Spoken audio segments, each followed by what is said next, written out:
Oh, wait. I just want to, let me just pause real quick. What's going on? Life is happening. How was your weekend, by the way? Because I feel like we haven't touched base for so long I in this know, setting. I know. Weekend was good. Yeah, ended up being a good weekend. So started the week well. Great. Let me think. Gosh.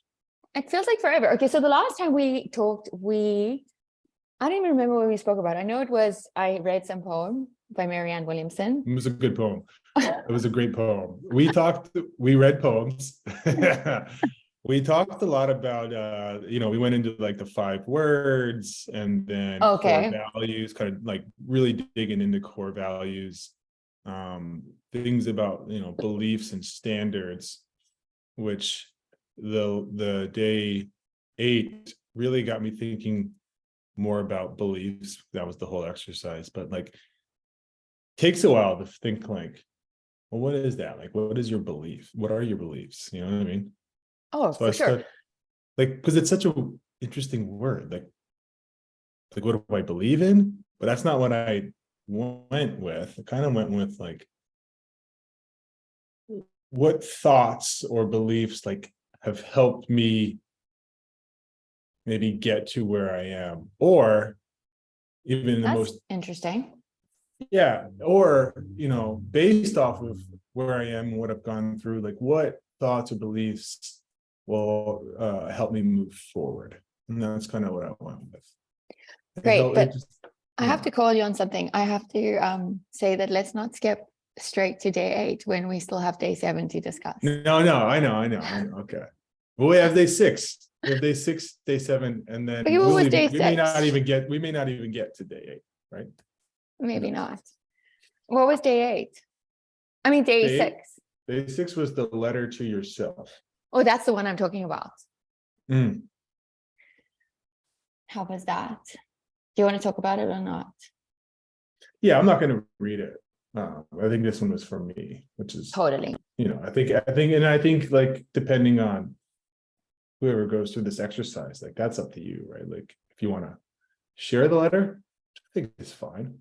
Or maybe that letter is for you. But I can go into some of what it was. And it was hard at first to think like, all right, well, what would I write to myself? What was the exercise though that we put out for that day? It was essentially like, it had some prompts, Yeah. but you were writing to yourself as if It was a you love were a letter to friend. self.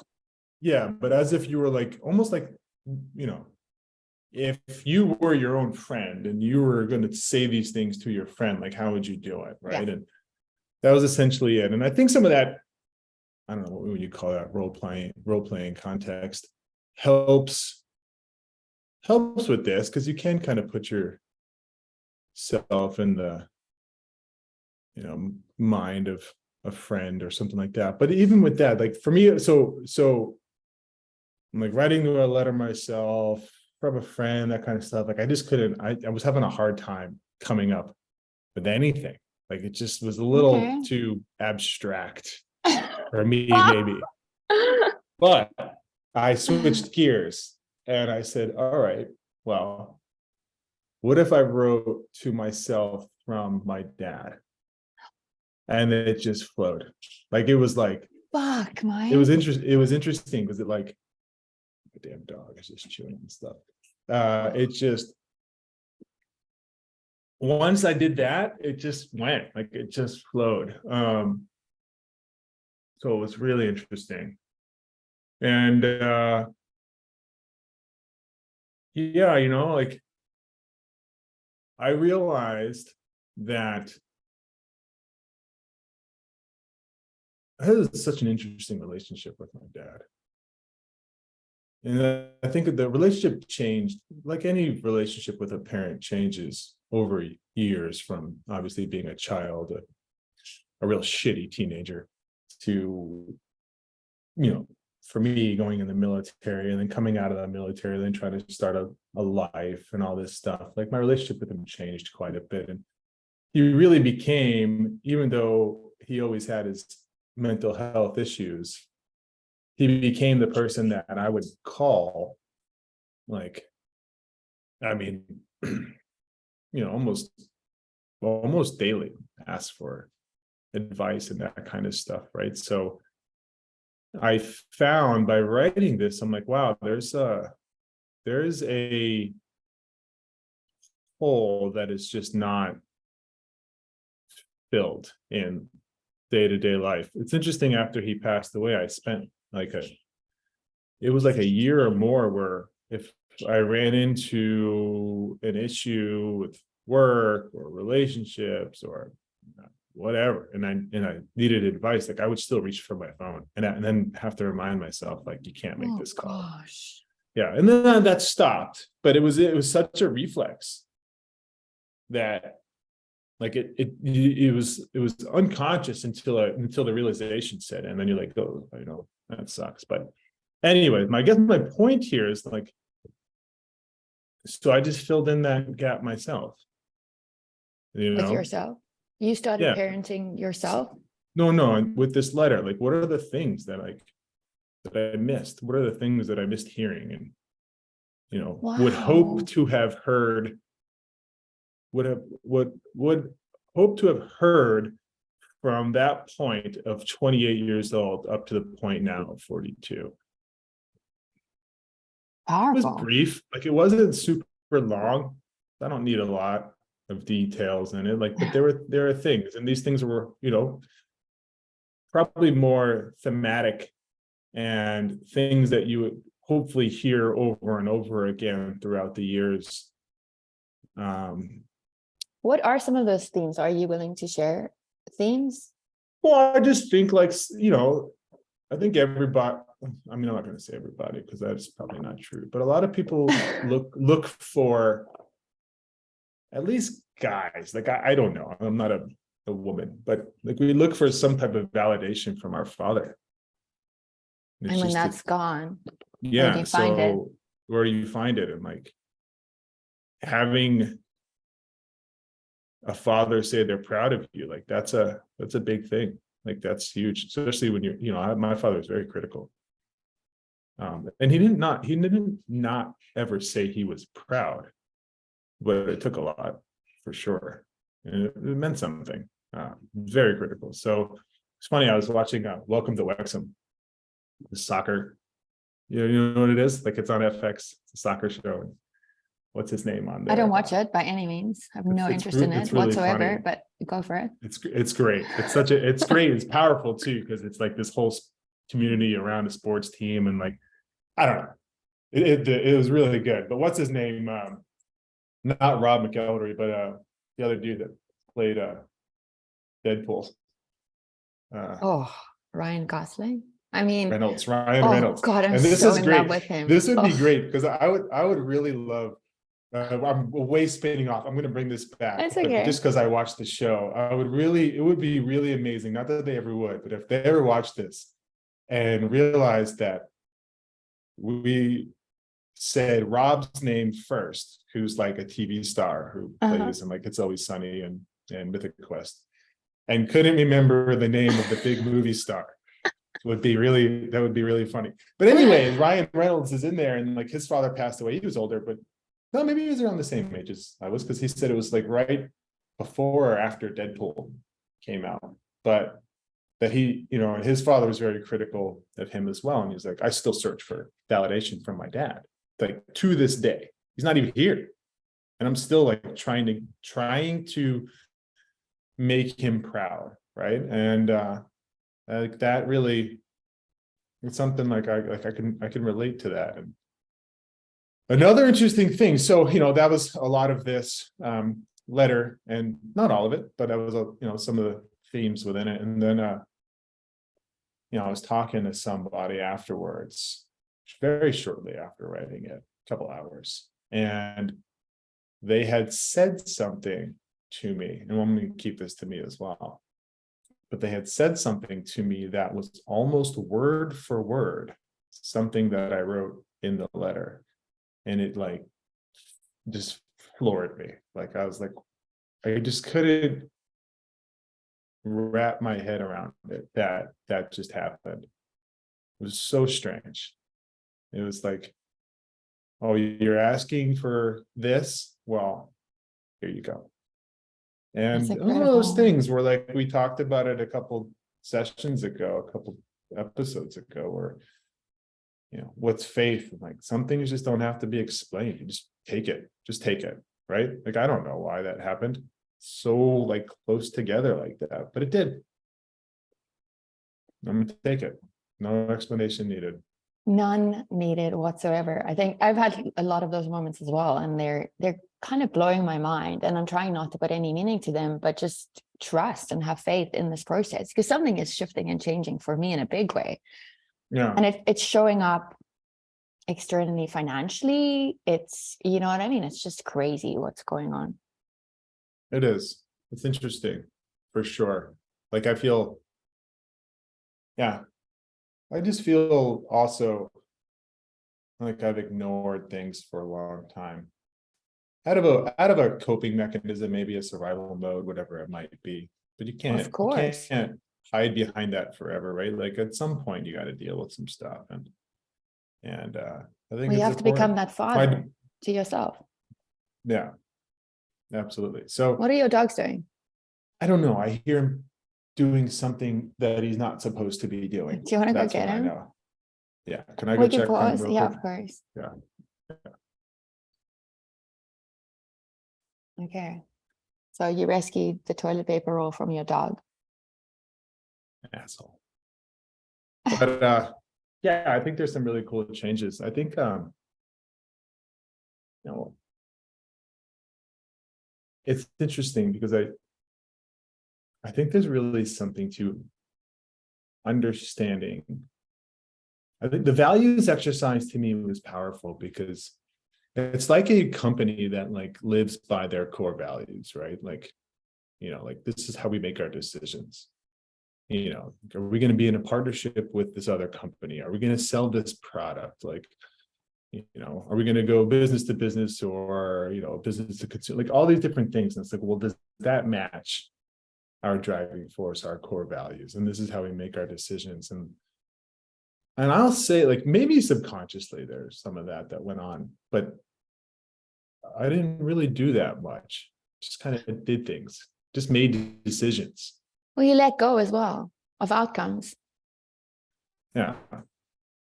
Yeah, well, exactly. It's like, well, the outcome is what it is, but like, this falls in line with who I am, what my values are, and then we'll go into like some of those beliefs. So I think there's a lot to that. And it's really opened me up to, better communication, better understanding, that kind of stuff. So I don't know. It's good stuff. I love that. That's Yeah. great. What about And your letter? We went into my letter. What about your letter? You can't do that. You do this quite often. Here I am. Yeah. It's a gift, a talent I possess. Yeah. Just I, pull stuff out of other people. I Like, get yeah, people to tell me more. share Tell their me more. soul. Just kidding. No, I mean, geez, I can't even like, so much is happening for me. So, I mean, we kind of went into this challenge just being like, let's do this. We're going to write it. We wrote it. And it's crazy how these things are showing up in my life and the way they're manifesting and the way they're being reinforced by external forces. But the moment I decided to take it within, right, by identifying my values, and I always love to see how my external world reflects what's going on inside, because I do believe there's a direct correlation between it, right?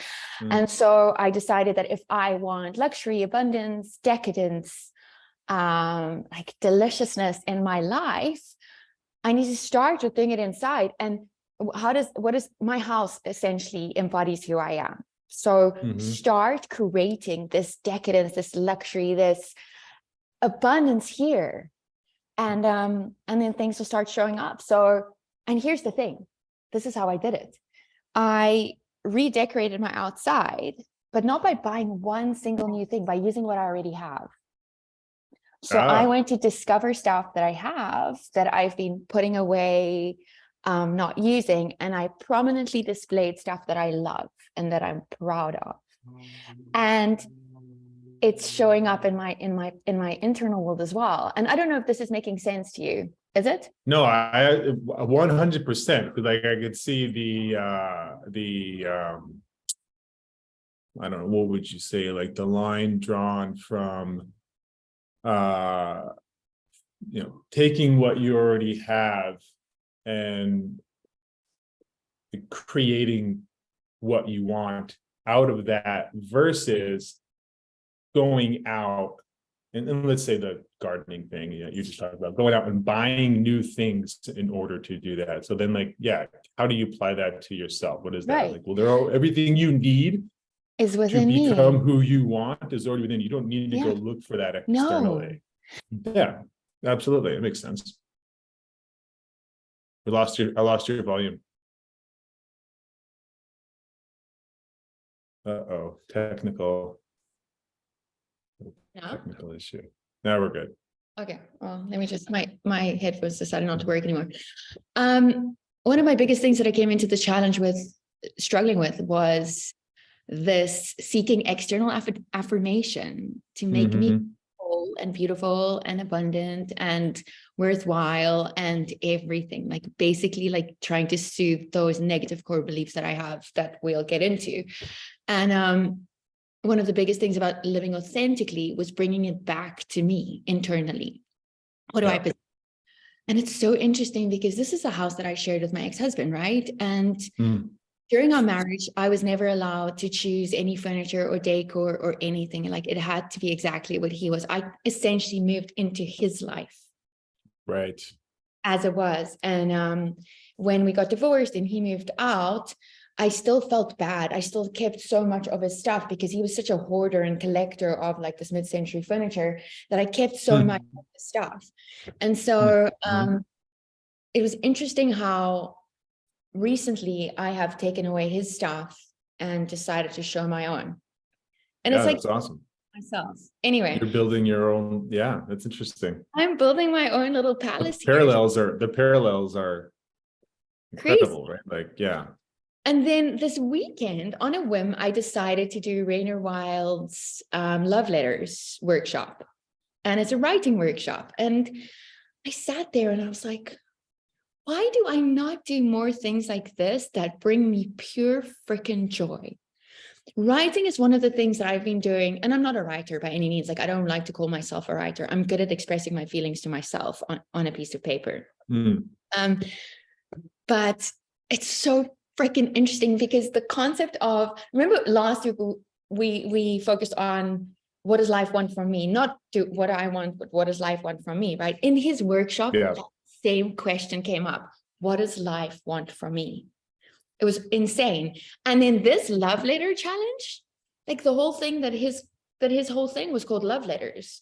And his thing wasn't about writing love letters to ourselves. It was about Anais Nin and Henry Miller's relationship, those two writers, and the love letters that they wrote and how they showed up in the world. And it was so beautiful and so interesting. But anyway, not to get off topic, can I read my letter to you? Yeah. Read it. It's not like super deep and meaningful. It was more playful and once again, like right now, my heart is racing because I'm showing a part of myself that I don't want to show. Yeah, but that's what it's all about, right? Right. It's so fucking scary. Anyway, so here goes. My love letter to myself. It was always you. I just didn't know it. I fell in love with your bright, shining heart and the way that you wake up with your arms stretched out wide, ready to embrace the world and all that it has to offer. I love that. It's your naive view of life and those it's your naive view of life and those around you, never daring to believe that anyone isn't out there to just support and love fully. And I know that you've been hurt and at times have become jaded, but I want to remind you that the essence and purity with which you see the world is the truth and a gift you give to others. And I love that. I love the way your eyes sparkle with passion and joy when you talk about the things you love, your kids, horses, your friends, your lovers, dancing in the moonlight with your heart wide open. I love that. I love the way you approach every adventure, eager and curious to understand and learn about yourself and the world. I love that. I love that you're always willing to expand and grow no matter how hard it is, and to walk through that fire with your head held high and your hand on your heart guiding the way. I love that. I love how you choose to dance at any moment, swaying your hip, closing your eyes, turning your head to the sky, often dancing to music only you can hear. I love that. I love how you welcome sadness and loss and betrayal, the visitors you don't want to let in, but you do because you're brave. So you open your arms and you let them in and you ask, what are you here to teach me? And then you listen as they whisper their tales of sorrow to your heart, and you love them deeply because they bear gifts of grace and compassion and love, deep, fulfilling love. And when they leave, you hug them tightly and you say, I look forward to seeing you again. Thanks for teaching me about myself. I love that. I love how you step into the deep desire of your burning passion with reckless abandon as you shed your clothes, your armor, your masks, your protection, and you open your arms to the heavens and you say, rebirth me, I'm ready. Wow. I will tell you, mine was not nearly as poetic. That's awesome. Well, I feel And like it's that's interesting. what Like, we're it doing was different. like, it was interesting because it's something the letter describes something you've said over and over again through these podcasts, these episodes, which was, you know, falling in love with yourself first. And like, that's what your whole letter really was. Yeah. Yep. It's that concept of like dating It's myself. really, it's crazy. This letter thing is like blowing my mind a little bit because, I'm starting to, it always feels interesting saying things like this because I don't,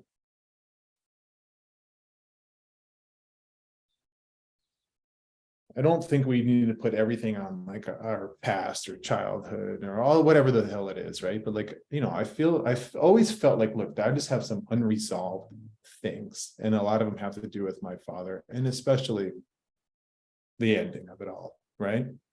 And I always felt like to some extent that was holding me back, and I didn't process it. I just kind of buried it, and in different parts of my life, it kept popping up and like this creating these roadblocks.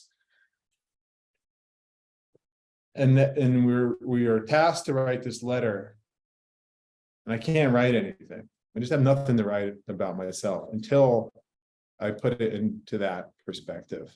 And then I just can't, I just wrote it. Like, it was like, it just happened like that. Like, I was done, That's beautiful. and then like, and this is something you've said over and over again about you, and like, okay, seeking things externally, but I need to find it internally and love myself more. And like, you start writing it, and that's what shows up over and over again through that letter. It's an interesting exercise. Like, if you just let it happen, you might learn a little something about what's holding you back a little bit. It's really, I don't know. It's cool. It's really cool. Yeah, it was a very interesting exercise. It was At first, I was like, I don't want to do this. it's like, why did we do this today? Why did we decide to write a love letter? I was What's like, wrong with Paris? seriously, a letter to myself? Like, what am I going to say? And then and another thing you were saying about writing, because this challenge requires a decent amount of writing, thinking about yourself and things, and then writing it down. And then as you're writing it down, exploring it a little bit more. And yeah, there's something to that for sure. Like, there is a lot to be gained through writing these things out. It's incredible. Well, Huberman did a podcast the other day about writing stuff out. Did he?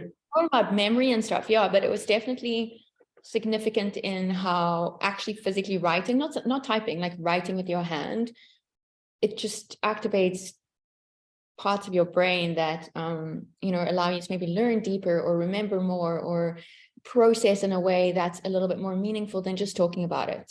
But actually, it's so funny. I saw my therapist on Friday.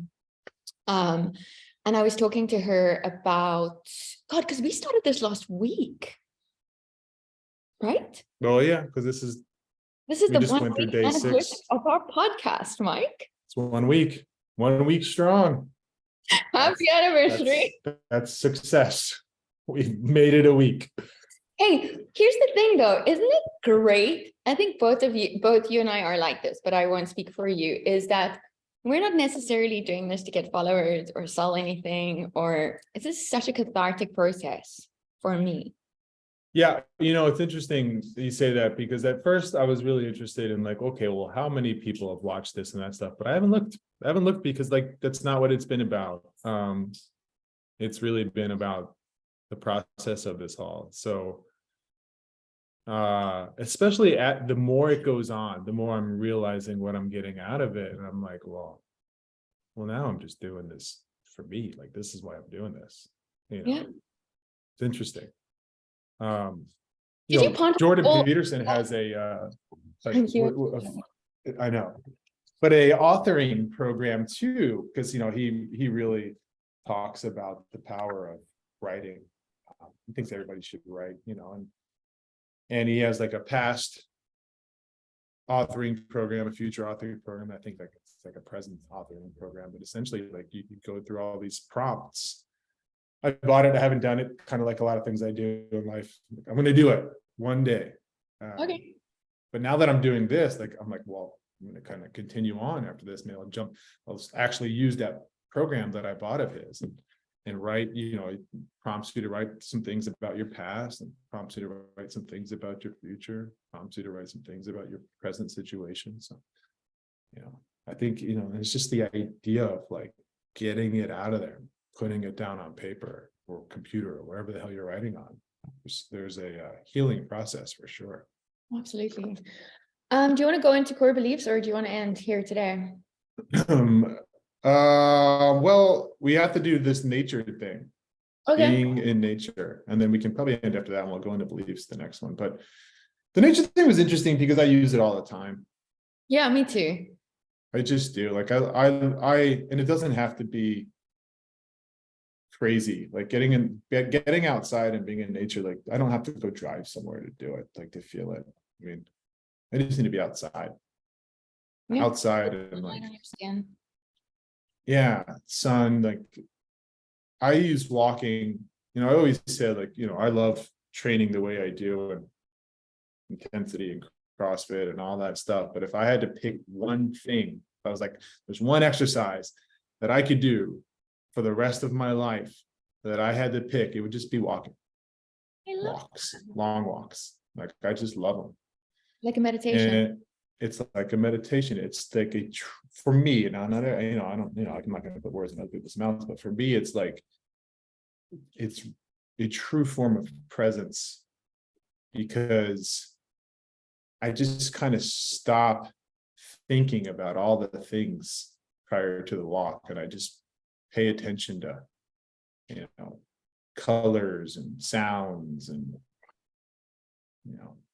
what animals are flying or running by. And I think what's really cool about it is like one of my favorite things when I go on a walk, and it's great out here in California, is it's like the contrast of colors in the world blows my mind, where it's like, deep greens, or even in California, you have these like weird browns and then greens, and then you have this amazingly blue sky and like the grayish purple mountains in the back. And it's like this constant, beautiful contrast of colors that are like always right in front of you. There's some sense of awe every time I'm like on a nice run or a walk, something I don't see, something that kind of stops you in your tracks. And I think the coolest thing about, for me, being in nature, it's one of the times where I don't require, and we talked about this earlier, but it's one of the other times in my life where I don't require an explanation. I don't care about the explanation. And there's an explanation why the sky is so blue, and there's an explanation why the leaves get so green, or this flower is this color, why this bird is making this color. Like there's all these explanations for these things, but I don't give a shit about it. I don't care what the explanation is. It's Like, I that, just enjoy it. right, but it's also what I can see is that stability and security, because it's the same. It's Yeah. something you can trust fully to Yeah, always remain as it is. it is. And I don't, exactly. It's like, it's one of the times in life where you truly just, I mean, there are a lot of times, but like, you go outside, or I go outside, I'll go on a walk and I go on a run and look around, and there's enjoyment and there's joy in being where I am and doing what I'm doing, and like not worrying about why. I don't care about why. Like, I don't, it doesn't matter, or like how it all got there, and where it's all going. It's just like, I'm here and I love it, and that's what it ends up being for me. And like, there's certain smell, the other cool thing about nature is like, there's, like you said, there's a stability, there's sights and smells and things that just, oh man, just grab a hold of you. Like, one that I can, like that I'll smell sometimes, and like, I don't know, I have this feeling that just brings me back to childhood, and like, it's a really great feeling, is especially out here, because it gets so dry and you kind of have the deserty, environment. But like, right after it rains, there's like this certain smell in Oh, the desert, and earth. it's like, because I grew up in Arizona, for my early childhood, and I'll smell that, and it's like I'm dropped right back in Tucson, Arizona. And after it rains, which is a pretty big deal out there, right? And you're just like, and it's just such a, the feeling of the air and the smell and all that. It's like, it's awesome. I love that. No. Beautiful. I So mean, I do it every day. Every yeah, day I'm going on walks outside every day. I mean, we live in the best place, honestly, to be able to, Mhm. apart from Cape Town's definitely better than California, 100%. But at Cape least Town's we can walk around amazing. safely outside, right? That's true. Yeah. Yeah. Cape Town's amazing. Yeah. So What I about think, for you? What is it for you? well, okay, nature, I mean, here's the thing. I have like a little zoo at home. I have ducklings, I have baby chicks, I have a turkey, I have chickens, I have a bearded dragon, I've got 2 cats, I've got a dog. You know what I mean? Like, my day starts, You yeah, I do have like have a petting zoo. If those. anybody wants to come over, I have a petting zoo at home. I didn't know you had a bearded dragon too. Oh, of course. I mean, so anyway, so I think I wake up now these days. We only got the ducklings like 2-3 weeks ago. They're so Mhm. cute. And we have this pond with turtles and With koi the and stuff. little feet. They're so cute. They're so little. They have these tiny little wings and these big little bodies. And they get so excited and they call me in the morning to let them out, and they like waddle into the pond, and um just watching the just pure joy. Like, I sit there and I have my coffee and I have my journal, and I'm just like, fuck, life's amazing. I am Yeah. so grateful. There is nothing that I need in this moment. Nothing. Yeah, that's what Nothing. it does. I need more That's money. it. I don't need better clothing. I don't need you know what I mean? Like, less wrinkles. Like, there is nothing I need in this moment. Nothing. I don't need anything from anyone. Like, I am Yeah. so content just being able Yeah. to witness this beautiful sight. Anyway, and then obviously the other thing, how I experience nature, I have my whole life, is through horse riding, and my Mhm. complete obsession with horses. And this horse that I have right now, um, I got him. I was very lucky. I mean, I wasn't lucky. His owner passed away very unexpectedly from Okay. cancer, and I had been riding Oh, the horse, while she was in the hospital, because the horse I had at the time got injured. And it was like, this horse came to me at a time where I needed stability and security and sweetness and joy in my life, because that's what he is. Like, he is, I will drive up and he will hear my car and he will get so happy. It doesn't matter if I well, have a and new, you kind of entered into his life. I entered into his life, and we both bring each other joy. Like, he's so well trained and so rigid in his training and everything, and here I am, like this wild, free, like, little thing. And I get on him and I make him go fast and I make him go out, and I play with him, and I tease him and I do all the things that he's never been allowed to do. And for me, he brings that safety and stability and surety. And I know with him, I'm safe. And I've And never it's on. felt safe in my life.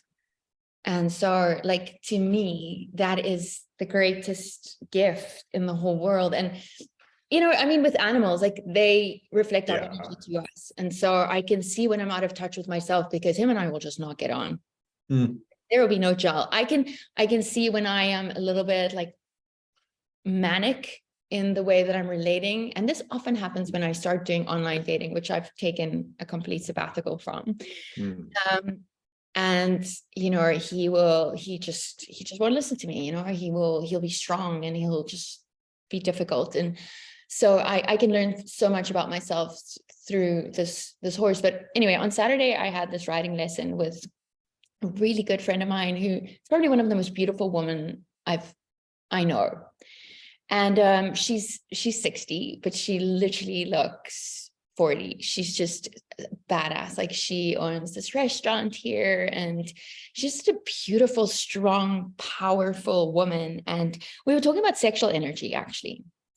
And it was fun. It was Easter. And she was saying to me, you know, this, and it's something that I've kind of been struggling with as well, because, you know, getting divorced, being in a marriage, being with somebody for 17 years, getting divorced, and then trying to rediscover who I am as a woman, apart from just being a mother, has been a challenging process. It really, really has. Yeah. And so how do I take this sexual energy and make it into something that's, because I grew up in such a religious upbringing, isn't dirty and wrong and bad. And, you know, she was like, you know what sexual energy is? It's creativity. It's this rebirthing of something. Because why do we engage in acts of sex? It's to create life. Yeah, procreation, for sure. Right. Yeah. And so how do I use this energy to create everything that I desire in my life? Finances, So career, fulfilling through creativity. Yeah, that makes sense. yeah. So how do I harness this energy and make it creative? Like it's just about renaming and redefining and having a different understanding and perspective. So what this challenge has allowed me is to shift my perspective from a very limited view of myself and the world to a greater view of being an observer in this process and allowing it to unfold. I like that. In a week, you know? You know, that's the crazy part, is it has only been a week. But it just goes to show, like, man, it's so easy to ignore things, or not even ignore. It's not even like, because ignoring requires some amount of consciousness of it all, right? Like it's so easy to just kind of go on autopilot. You know, we talked about this at some other point, and just be in this like weird survival mode, where you're just getting through it all day to day. Like you're just trying to get through it all day to day, and you don't really know who you are or what you want out of life or what life wants out of you, all those different things that we've talked about. You know, what you need and what you should make your decisions against. You know, you're just making them based off of a whim. You know, what do I want to do? What do I think is right? And there's nothing to measure against. There's no, which, you know, I think was what happens with a lot of this stuff, is like you said, you're now this observer, but you're creating to some extent, I don't know if a baseline is the right word, but you're creating something to measure against. And I think that's super important. And those are your values, right? Like now I can look at where my life is going and the decisions I'm making and say, like, is this the right decision for me? Or am I doing this for another reason? Before it was just, you just make the decision, hope for the best. You know what I mean? So I don't know. There's something Call it spontaneity. Actually, it's not. Yeah. It's exactly. It's interesting. And I think Exactly. the crazy part is it's a week. It's been a week. So Well, it's been a week of a lifetime's work yeah, culminating. yeah. I'm really interested to see how the next 2 weeks go. And I hope that we could figure out a way to get more people doing it, because I'd love to hear how other people um just like, how do they, what do they get out of it, and how are they working through it, You and wanna- is it as beneficial Is this an to, invitation? I think we should give it to people. Okay, let's do it. All right. How do you want that what does that look like? I don't know yet, but we'll figure it out. If you're We'll interested, write it down. We'll look at our send me a values message. and we'll write it down and we'll figure it out. But I think, well, yeah, like, I mean, I think the easiest way to do it is, let's find who's interested, like maybe people who are watching this and social media or something like that, and then say, hey, like, this sounds really cool. I'd like to give it a shot. And we could say, hey, well, here, try it out. See what you think. Have you ever read this poem called The Invitation? I don't think so. I actually, it's not like, it's not classical poetry. I'm not into that kind of stuff. I'm into like anything that touches my heart. It's It's becoming a, ruining things. what? The dog just completely You're being veils. super distracted, I have to say. Well, it's hard not to Is it, when the dog is like is it pulling Carl? breakable items off. Yes, it's Carl. Pulling breakable items off of like the table, or trying to burrow his way into a cabinet to eat toilet paper. Like, I'm trying to ignore it. And I'm like, the next thing I'm going to hear is glass breaking all over the place. Just a maniac, just like a little asshole. You're doing a great job remaining calm amidst chaos. Okay, I think this poem actually, and I've wanted to share it with you for the last couple of days. I think it sums up beautifully what we're doing. Mm. Can I read it? Yeah. Come And to so it's called The Invitation. Is this also an invitation to everybody to get This is an involved? invitation. Yes, this poem sums up what we're doing by accident. I like that. Let's hear it. Okay, so it's called The Invitation by Araya Mountain Dreamer. Don't laugh at the name. It's a good poem. Okay. It doesn't interest I me. have to. What? Stop. Well, now I have to. All right, go. I know. I sometimes I'm like, can you not just call yourself like John Smith or something? Seriously? Anyway, it doesn't interest me what you do for a living. I want to know what you ache for, and if you dare to dream of meeting your heart's longing. It doesn't interest me how old you are. I want to know if you'll risk looking like a fool for love, for your dream, for the adventure of being alive. It doesn't interest me what planets are squaring your moon. I want to know if you've touched the center of your own sorrow, if you have been opened by life's betrayals, or have become shriveled and closed from fear of further pain. I want to know if you can sit with pain, mine or your own, without moving to hide it or fade it or fix it. I want to know if you can be with joy, mine or your own, if you can dance with wilderness and let the ecstasy fill you to the tips of your fingers and toes without cautioning us to be careful, be realistic, remember the limitations of being human. It doesn't interest me if the story you are telling me is true. I want to know if you can disappoint another to be true to yourself, if you can bear the accusation of betrayal and not betray your own soul, if you can be faithless and therefore trustworthy. I want to know if you can see beauty even when it's not pretty every day, and if you can source your own life from its presence. I want to know if you can live with failure, yours and mine, and still stand at the edge of the lake and shout to the silver of the full moon, yes.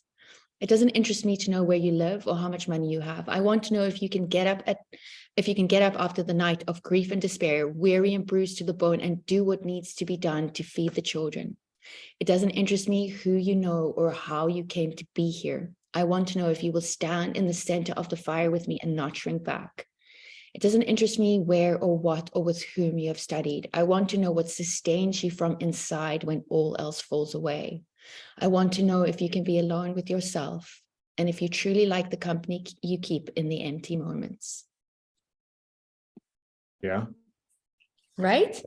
pretty much sums it up. Goodness Isn't it gracious. Like there's beautiful? things in there where I'm like, in one way or another, we kind of hit on all of Yeah. that. That's a Anyway, cool poem. I'll leave That's you with, really good. that's great, right? I'll leave you with this quote. And it's by Ines Nin from the weekend that Rainer Wild shared. And it says, life shrinks or expands in proportion to one's courage.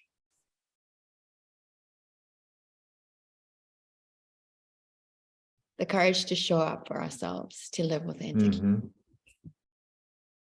Which I would say this day and age requires more and more courage than it has in the past, but